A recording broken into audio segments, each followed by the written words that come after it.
All right, we are officially live. Welcome, everybody, to another great episode of Framing New Heights. My name is Michael Hicks, the host with the most. Super excited about today's topic. But before I get into today's topic, I want to give you a word from our sponsors. Unlock your true full potential with Live to Thrive coaching. What is Live to Thrive coaching? It is basically life coaching at its finest. Are you ready to transform your life one step at a time? At Live to Thrive, I believe in small, powerful, consistent improvements. My unique framework fosters you on becoming 1% better in mind, body, and soul every single day. Here's exactly what I offer. The mind. Develop a growth mindset, enhance your mental clarity, and conquer challenges with superiority and confidence. Also, self esteem. The body portion, get 3 published ebooks sent to your email, as well as detailed workouts sent to your email or text. So what it does is enhance a healthy lifestyle, boost your energy levels, and achieve your fitness goals. Time to get back to the driver's seat and take control of your life. Soul, which I call purpose. Develop your true purpose. What you want to do is cultivate, or I'll help you rather, cultivate inner peace and live a more fulfilling, balanced lifestyle. As a dedicated life coach of nearly 25 years of experience, I will guide you on a journey of personal excellence, helping you overcome obstacles, build better relationships, fulfill your career, and ultimately help you become the best version of yourself through my customized, unique, tailored program. Join Live to Thrive today and live your best purposeful life. All you got to do is to set up, actually apply. You can go to my website, which is www.livetothrive.com. And you can either go to any of my social medias and apply there as well. And another word from my second sponsor is unlock better sleep and pain relief with CBD oil. So many people struggle with sleep.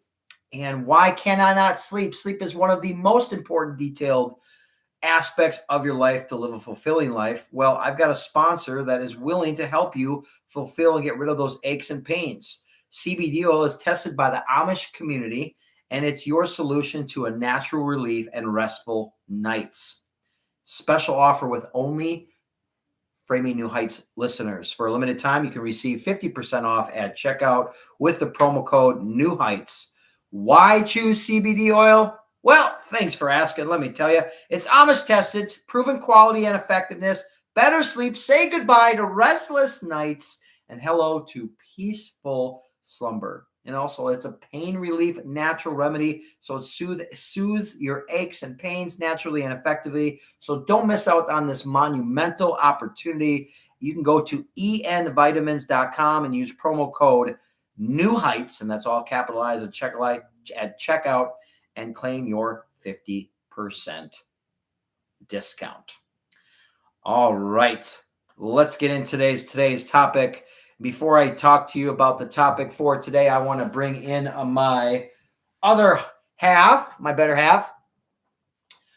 Please welcome everybody, Amber Dobson. Come on in, Amber.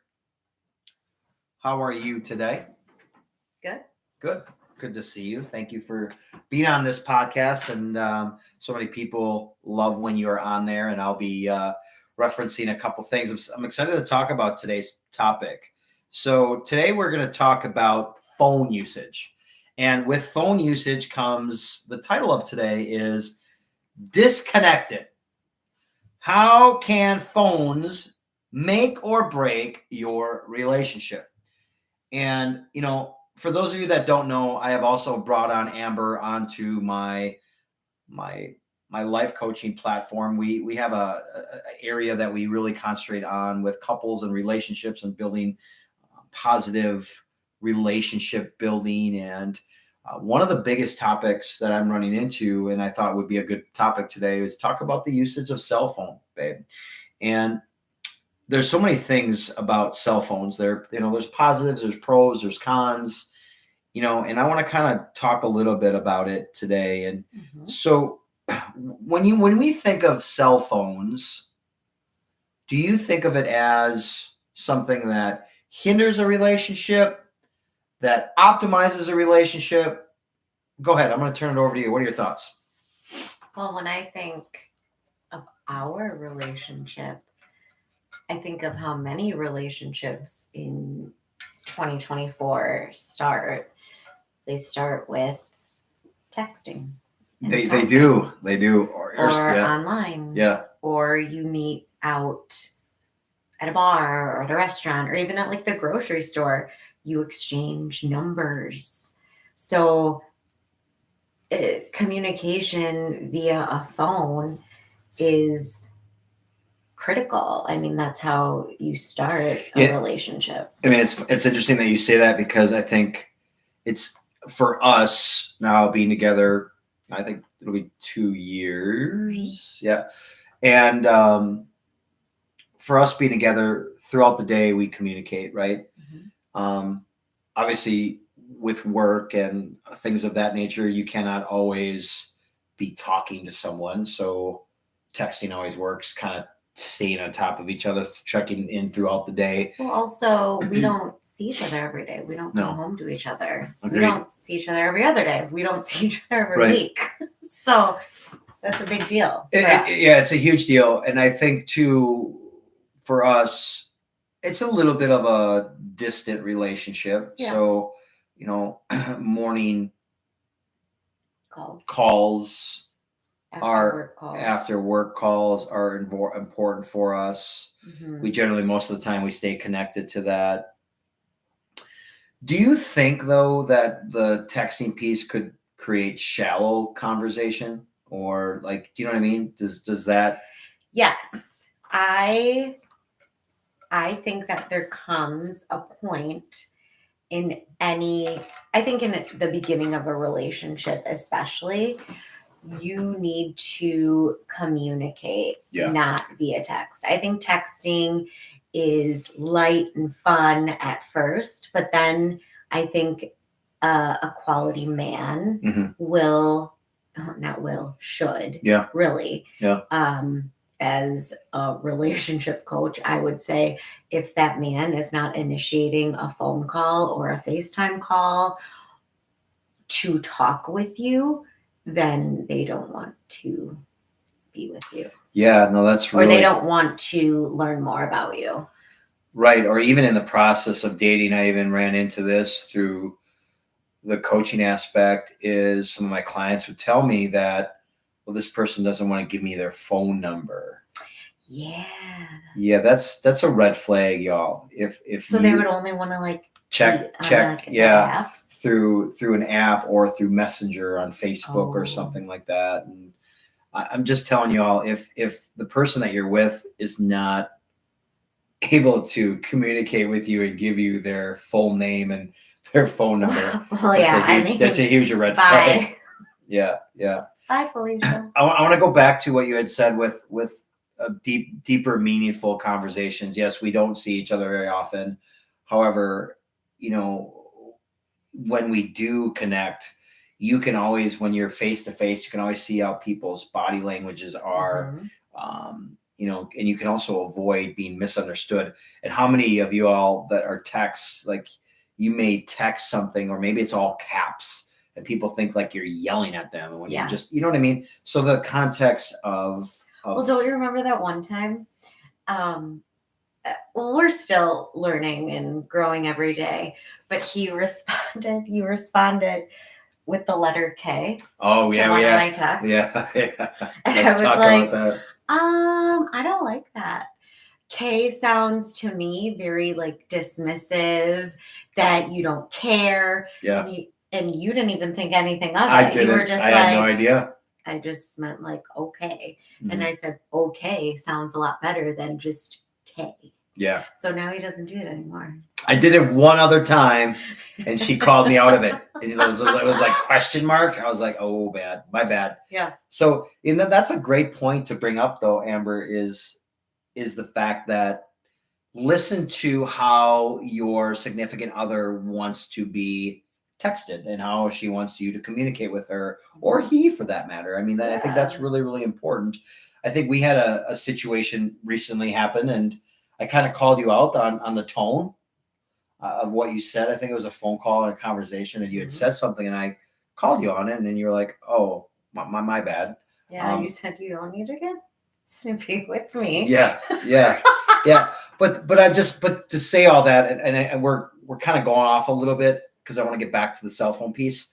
However, but communication, y'all, is just absolutely is vital and important. And well, I think it's on topic though, because for us, communication through a cell phone is what keeps our relationship strong. Yeah. And so that is we rely on a cell phone. I think if moving on to kind of what I see in your notes is like the next step for folks that are in relationships but see each other every day, I think the opposite. I think phones should be distanced, and this should happen. Yes. So this I think that brings up the next point. So I do think it matters when you do call me out on tone and inflection and things that I'm saying, because that's how we communicate. Yeah. So when we're not sitting like this, we are on the phone having pretty important conversations sometimes. Yeah.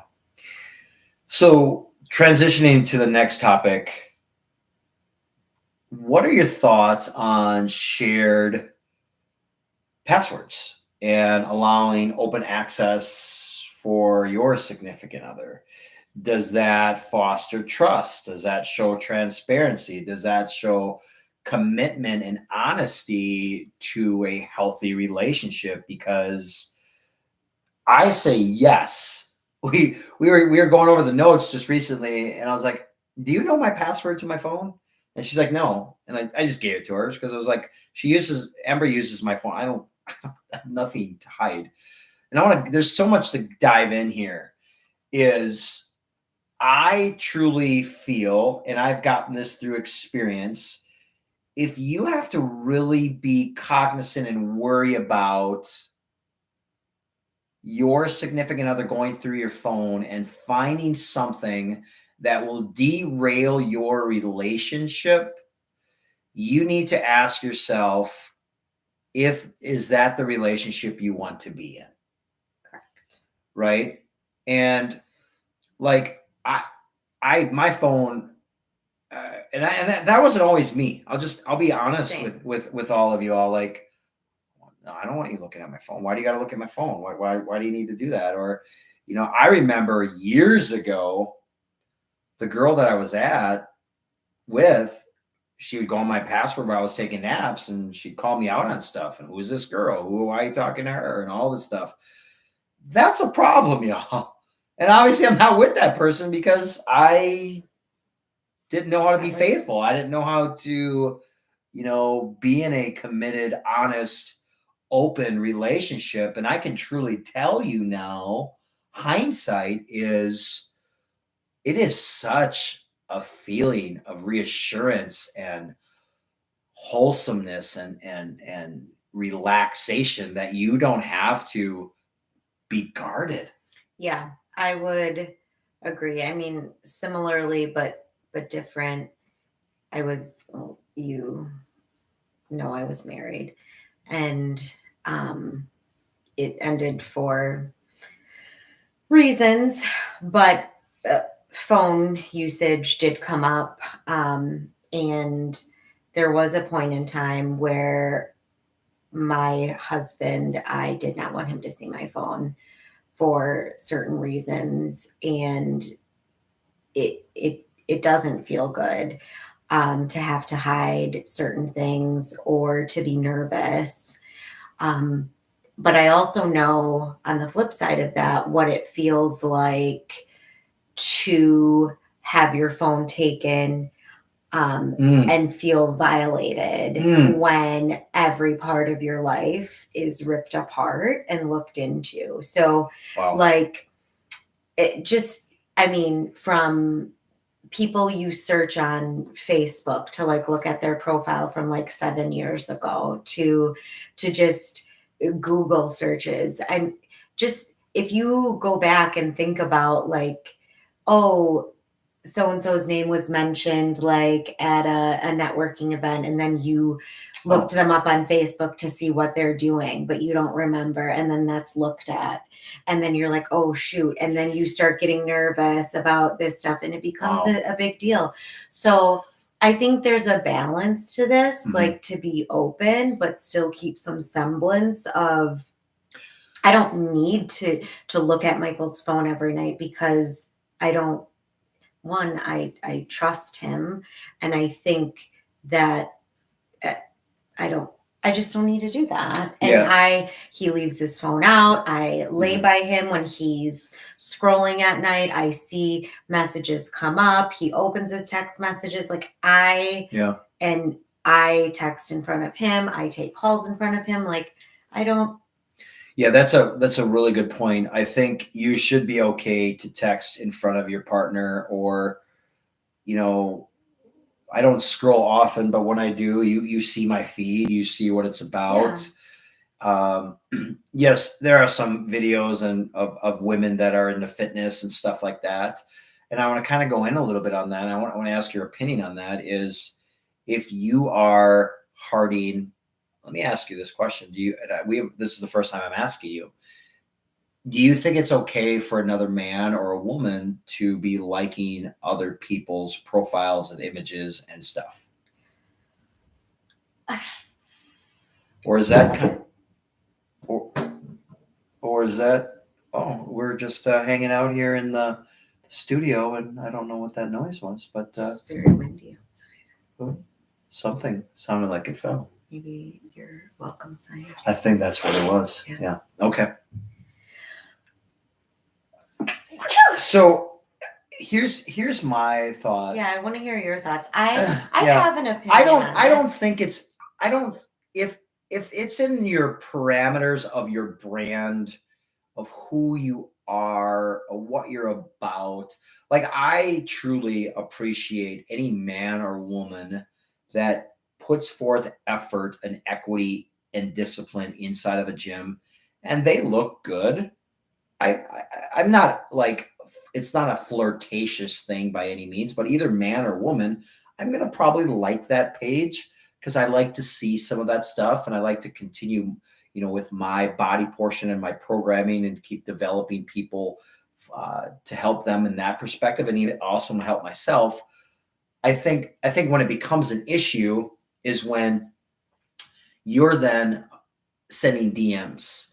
And oh gosh, you're so hot, or gosh, you're this. Yeah, that's weird. I'm not. Yeah. Now I send DMs, and you've seen that. I have DMs that I send out to people, because obviously, as a life coach and mindset coach, I have to talk to people, and relinquish and tell them a little bit about me, and I learn more about their story.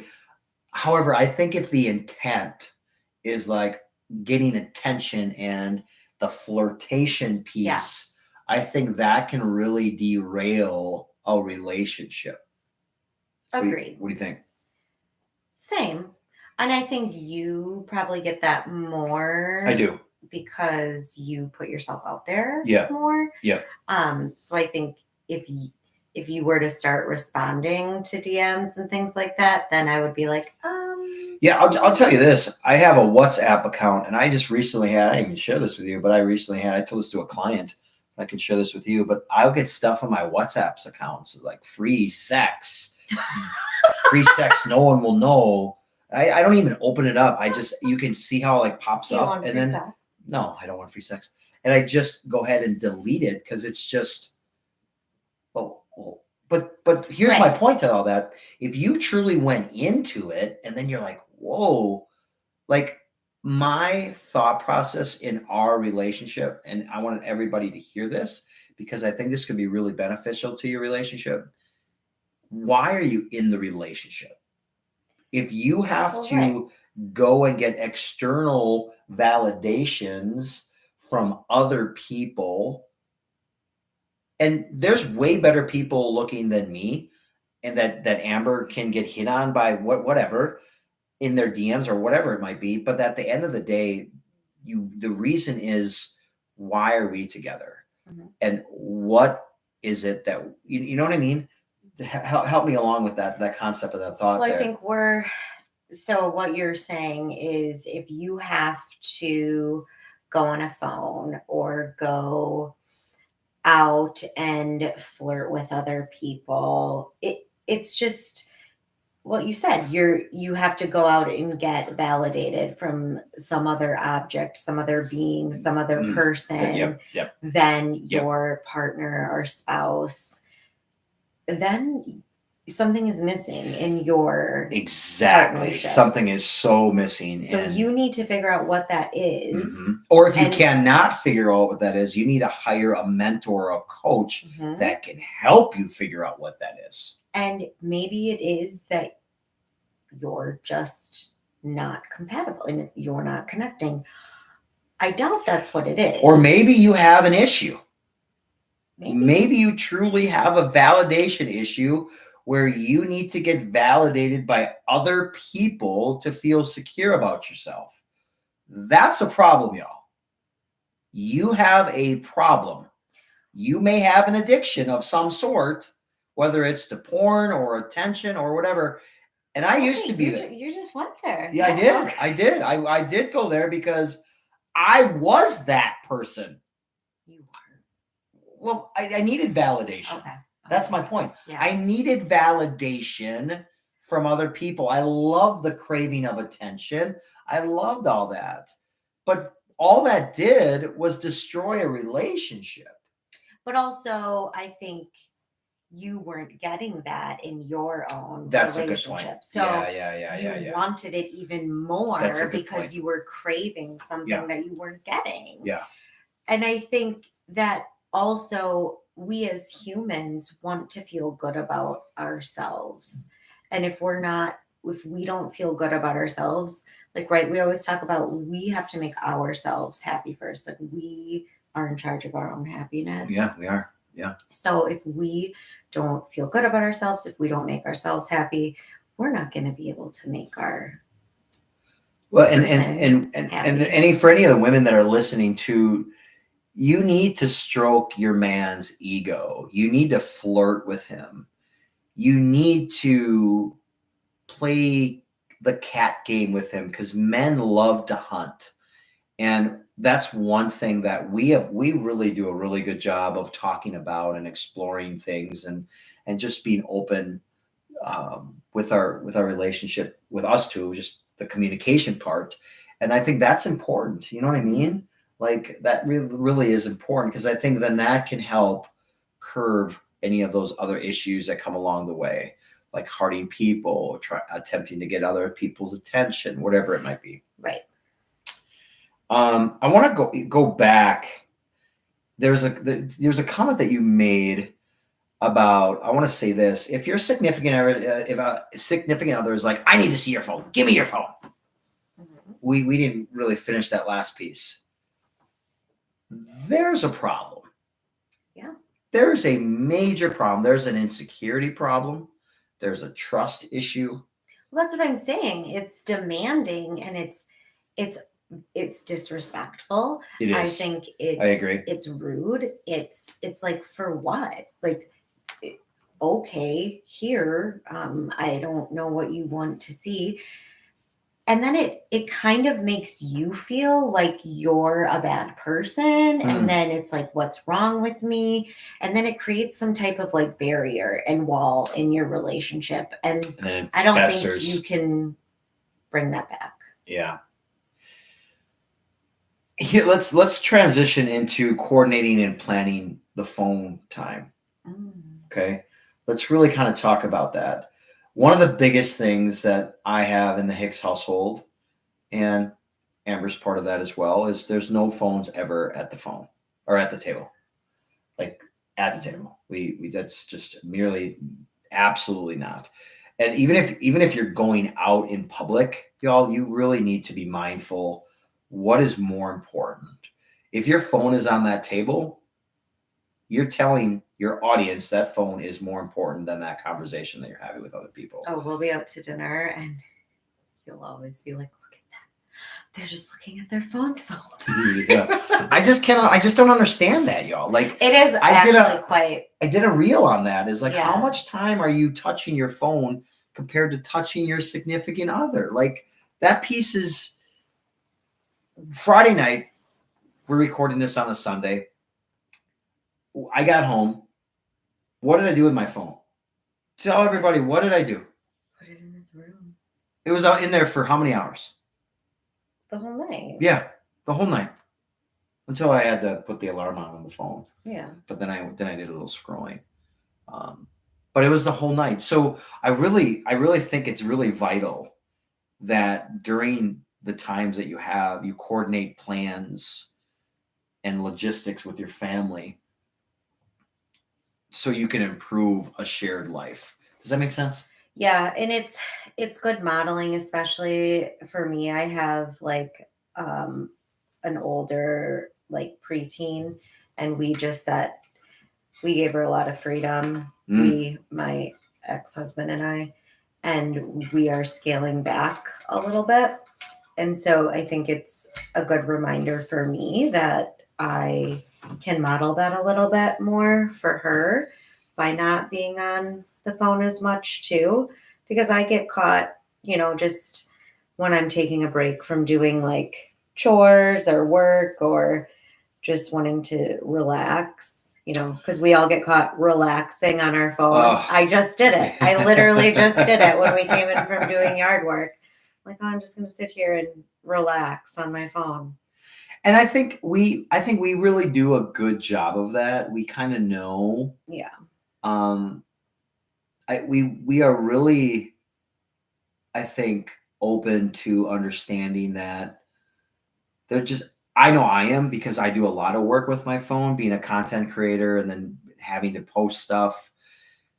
And I know there's a time though when family's there, but I also know that if I'm going to scroll, I'm going to scroll, because I don't do it, that it becomes an issue. Yeah. And I want to share this to everyone that's listening.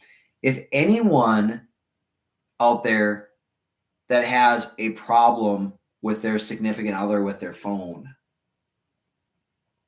what advice would you give to those people that are listening today, babe? Like, what would you say to them? What if someone just randomly in the course of a night grabs their phone and then's missing, goes missing for hours? That's weird. That's abnormal, right? That's very abnormal, because I talk to my girlfriends a lot because we're friends. Oh, so this is another thing that goes back to kind of that like privacy piece. I think girlfriends talk. And so we kind of talk about just different topics, but some of the things we talk about is phone use. I think of these conversations. So when we talk about kind of end of the night stuff, what we do with our partners, husbands, a lot of times it's after you get the kids settled or in bed or in their rooms or whatever it might be, you sit down with your spouse and like either talk about the day or turn the TV on. But oftentimes it's like watch a show, but really watch your phone. Like you're with your phone. You're not actually like spending time together. You're both sitting and watching your phone instead. So I am just thinking about this right now. I'm going to challenge them to be like, are you actually spending time together? Are you spending time with your phones? Yeah. And because that's different. It's a really big difference. You're not touching, you're not like connecting, you're not like sharing quality time. And emotional quality interaction is vital.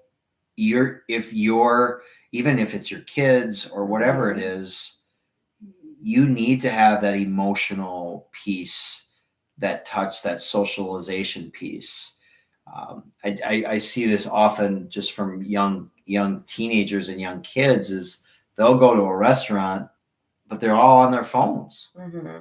They don't know how to interact anymore. And that's really scary, is because that can really create, less meaningful face-to-face interactions. Yeah. And when you reduce that, it kind of creeps into your relationship, because connectivity wise, y'all, you should be connecting with your significant other at least 90 minutes a week.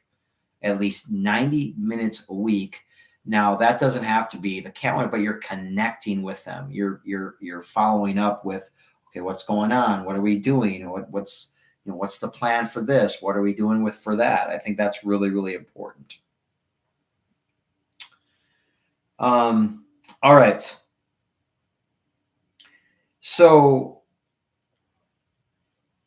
if I'm going to move on to this next point here. Can you get distracted from quality time if someone abuses their phone? Yeah. Yeah. And for us, that's why I'm so keen and aware of, because we don't get a full week like most of you that are listening that are in a shared household. We live in different households, which we talk about. And what's important is that how we use that time when we're together, like putting our phone away, have designated times to be on your phone. And why that's important is because that builds a healthy, sustainable, quality relationship. And I think if you take that time away and you spend it more on social media and have those date nights, right? Those date nights are important. Mm-hmm.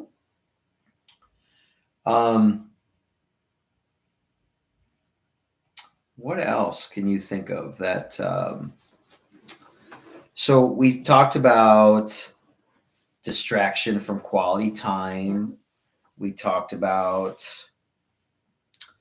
coordination and planning. I think that's a big piece too, is maybe an hour before bed that we don't do cell phone usage. Yeah. With the family, with everybody, know? And what else is important is be aware of how, because you can get caught up in that black hole, right? You guys know what I mean? Like it's the scrolling black hole and it never ends. And now you've wasted 45 minutes to an hour just laying there. Yes. Yeah. Yes. Yeah. And now you just wasted valuable time, because time goes so fast when you're on your phone. So as we are transitioning here,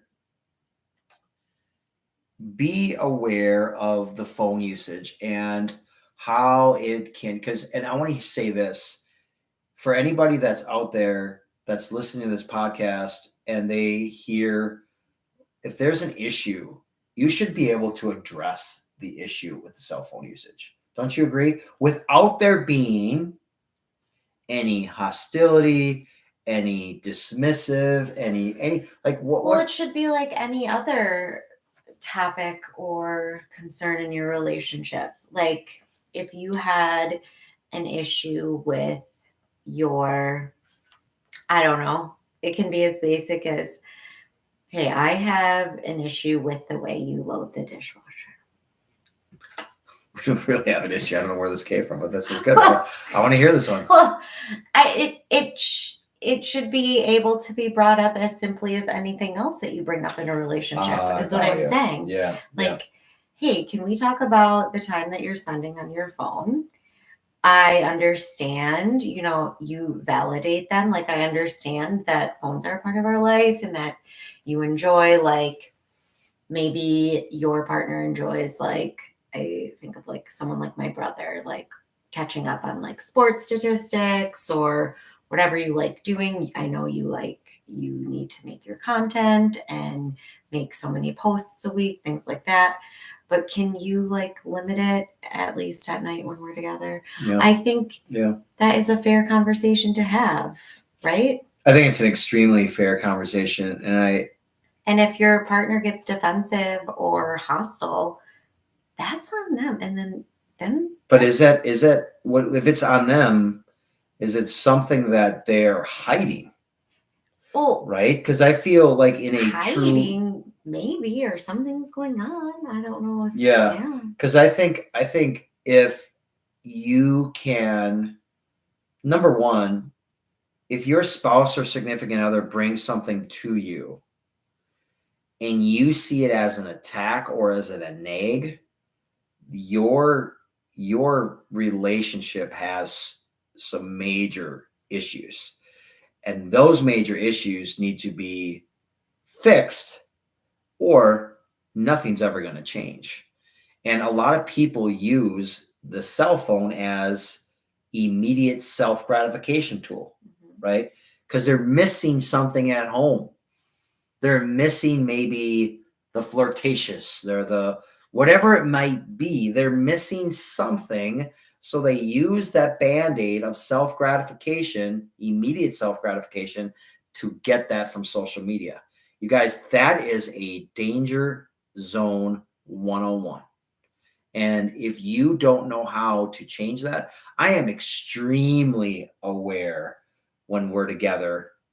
And it's not just about me. I want everybody to hear, but it's about awareness and being self-aware that, okay, we've been on this, we're on our phone. And then when I scroll, I put it away. Away. Like just. Or one of us will be like, okay, are we done? Yes. Like we don't say it rudely. We're just but like, that's kind of how it goes. Yeah.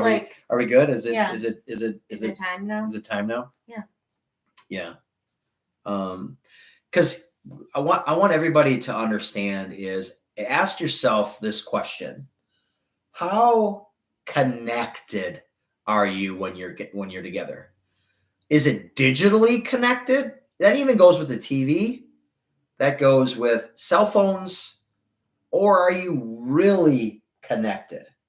Because I think those are huge pieces on feeling and getting to know your partner and getting to know them well. And I don't care if you've been together for 30, 40 years. And I see this even with older people. I think we've gone out and we see an older couple just looking at their cell phones, eating at the table. Yeah. Yeah. People. Yeah. What? You have the luxury of love that is your cell phone. What is your cell phone going to do on your last day on this earth or the last few days on this earth? Your loved ones are the ones that are important. So I'm going to set this as a challenge for those of you that are listening. How intentful is your connection? I think it's unreasonable to think that cell phones aren't going to be part of our lives, right? Like they are. They're here. They're not going anywhere. Technology is here to stay. It's really, like you said, being purposeful, being intentional, and holding each other accountable to that. So if one of us is doing too much, just reminding each other in a loving way. Like, yeah. Honey, that was a lot today. Can you be done? Yeah. Or the other way around. And I think there's no age limit to that. I think as you get older, you can still remind your partner of this too. Or maybe I think of my sister and her husband. He never uses his phone. Mm-hmm. And so it's easy for him to be like, you're always on your phone. Well, you never use your phone. So that's an easy out for him. So it's just about balance, right? Like she could say to him, you're always working. So I think it's balance in anything that you do. You have to be respectful and intentional about time together, whether it's the phone, whether it's something else that you let fill your space, fill your life. I love what you said there. And I just staying on the content or staying on the topic of cell phone use. When you get that ding or you get that notification, whether it's a text, whether it's a like, whatever it is, are you quickly picking up your phone? If you are, that's a problem. Mm-hmm. That's a problem. I challenge you guys. all of our listeners out there is if you get that ping or that text or whatever it is, because it also brings anxiety, right? Oh my gosh, I gotta check. Put it on silent. Yeah, I have on my phone. You always say this. Why don't your text messages show up? I don't allow that to happen. I just don't. It's meaningless to me. When I get to my phone, I'll get to my phone. And I think it's important to limit you should check how many hours it gives you a screenshot. Do you ever check yours? It comes up every week and it tells me the average. It tells me what my average is. What's your average? I just got mine today. Yeah. I mean, it's like 4 or 5. Same. Yeah, 4 or 5 hours. A day. Same. And most of the time it's probably, I would say 60%, 65% is me posting stuff, and the other stuff would probably be liking or scrolling, I guess, so to speak. But so how can you curb that? How can you stop the phone usage when you're with your person? And how important is, if your cell phone is here and your significant other is here, which one are you touching first? Be intentful. When you see your significant other, kiss them first. Touch them first before you even touch your phone or your kids. Like, I think that's really, really important. I am really mindful of that. And I don't always accomplish it, but I'm really mindful, even in the mornings. Like, do you touch your phone right away, or do you say good morning? You do good. Yeah, I do good. That's good. That's good. So 2 things before we leave today on today's podcast. I want to talk about either dependence on instant validation. And, when we're constantly checking texts, it creates a lot of pressure to immediately respond, right? Which when we have, and I kind of talked about that a little bit ago, because then it produces anxiety. Mm-hmm. And that then feelings of neglect and expectations are maybe not even being met. I think this happens a lot. I think for women, especially. Oh, I want to hear this. I think generally, and I'm not attempting to be sexist here, but I think women are keepers of plans and calendars, and we do a lot of that. And so we often get texts or emails for planning, for school signups, for volunteering. And so we're constantly being asked to sign, at least I'm kind of talking from experience. Mm-hmm. And so if I'm not doing it immediately, I'll either forget, I'll miss it, or it's not going to happen. And so I do feel this sense of anxiety. And I do need to work on that. And I have been, or I will leave it in my inbox to do when I have time. And I've been doing a better job at that. And that's the key, is that you don't need to provide instant communication, y'all. And I think that's a learned behavior that you have to learn over time. And I am trying to teach my daughter that too. Like, a phone provides you the opportunity to not have to respond right away. That's why it's called a cellular phone, because you can take it with you. Like, it's not like a landline where do you remember landlines, people? Like, they had to leave you a message, and if you weren't home, you missed the call. Like, get off the phone, Michael. Right. It's late at night. Exactly. So, we aren't creatures that have to be available 24/7. Even our jobs think this sometimes, right? Because we have work phones or cell phones that attach to our work emails. Like, that, there is not, that's, the culture has shifted from that, I think, since COVID. Like, work-life balance is so key these days, and employers at least my employer does not expect me to be available 24/7. They really support when you're off, when your job is outside of work hours, you don't need to work. So, similar to, yeah. Yeah. And those emails, y'all, are going to be there. Mm-hmm. They're going to be there the next day. And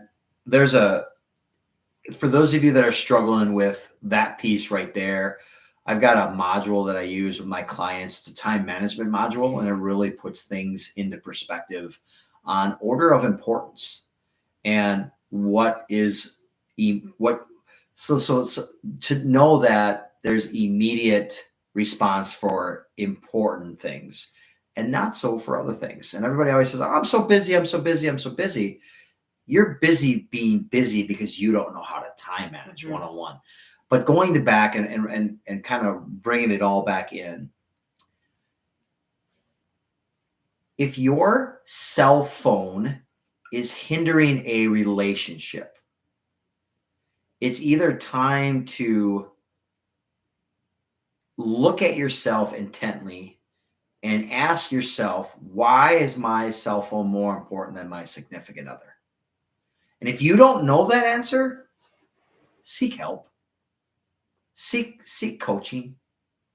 Seek some type of mentor to help you through that process, because at the end of the day, you are just hurting and destroying your relationship. Be intentful. Be intentful on your time together and enjoy those moments together. Yes, instant gratification is easy, quick, and it provides just that quick, fast dopamine, but the interaction, the personal communication, the touch, the talking, that's the dopamine that's going to last forever in your relationship. Obviously, we're not here forever. Does that make sense?